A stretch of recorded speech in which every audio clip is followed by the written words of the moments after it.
kill us both. I don't think he's gonna get the chance. Steven Seagal is going back to war. And this time, the enemy is the Jamaican drug cartel. Realism is like the name of my game all the way. As 20th Century Fox brings you Steven Seagal in his most impressive role yet, in Marked for Death.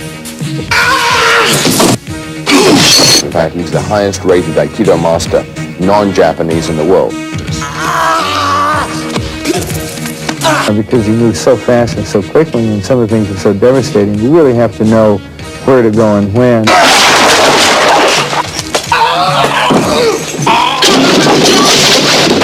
Some of the stunt people, you know, they're used to like punching to the side or stopping here or there. With me, the only way I can function is if they really punch for me, then I know how to do the move. Each situation and each sequence, each move that he does, some of them are just so quick and so subtle, you know, because it's basically a defensive art by nature, Aikido, that although he does aggressive things where he can injure you rather quickly, it's all that, you know, it's just that much and three guys have flown out of the way. So it's trying to find ways to get inside of that and photograph it so people can see it as part of the challenge. And if it was all the same, we'd be bored. And we do one sword fight in here, and we brought in our sword master associate of Steven in to watch those two work, and with the ease that they do it. And it's, you know, in movie punches and stunt punches, you're trained to throw away from the guy's face to one side or the other.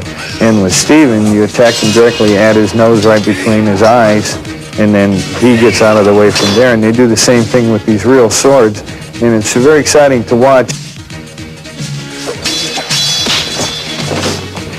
Connie and his team spent hundreds of man-hours preparing for some of the most authentic and terrifying action-packed sequences ever to reach the motion picture screen.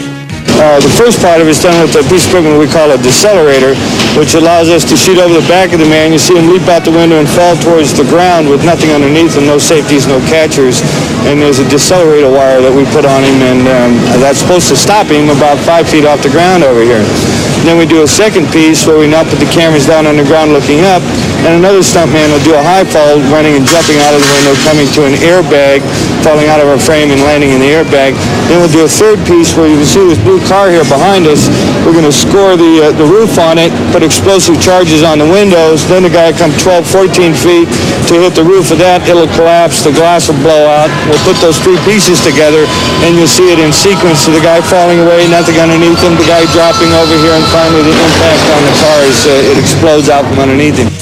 This is the final scene of car chase sequence where Steven Seagal is chasing the bad guys, and this is the last part of that where they've gone out of control. He ramps up into the window.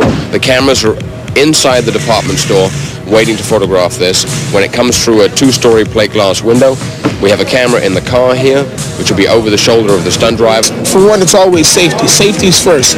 And getting the speed down, getting the timing down, making sure you know where the ramp is, and make sure that you're going to travel the distance you want to travel to go through the window.